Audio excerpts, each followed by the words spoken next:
I think of it as a requiem. I think of it as a visual requiem because during when the direct aftermath of the earthquake, my first recollection as we're talking about this is the absolute silence of then President Préval and how deafening that was. And the need there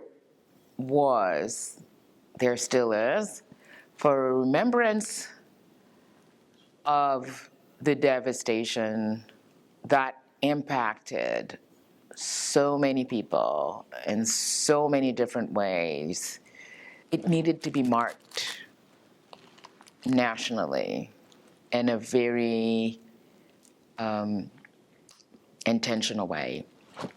So what I believe and feel that Constant has done is just that. With a tableau, flag, whatever we call these new forms that she's created, she gave visual voice, if you will, to a long moment that continues to have really profound effects on people. People who are Haitian, who lived in Haiti especially, the Haitian diaspora, and anyone, who I think, cares about their fellow humans in the world, because it was a devastating, devastating moment. And I think the piece captures so much of the devastation, and it does it in such an alive way. That for me is part of a contradiction. I just can't get over that Kerry James Marshall comment about nobody does glitter like the Haitians. And here's, it brings back New Orleans to me, right? Like that celebration and that recognition of life and death. And, rememories, bringing in Toni Morrison, need not necessarily be full of tears, or all tears.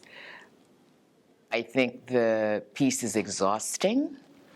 It's demanding because I've yet to look at it in a way where I can say in earnest, and I have not tried to take in everything it has to offer, because I think that it's one of those things that you would need to read it multiple times before you actually are able to sort of start grasping it.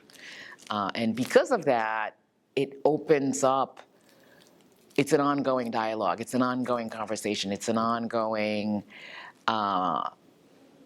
present. It's a gift, right, that you can keep engaging with, meditate with. And I appreciate the glitter. I appreciate the brightness because, there's a lot of death.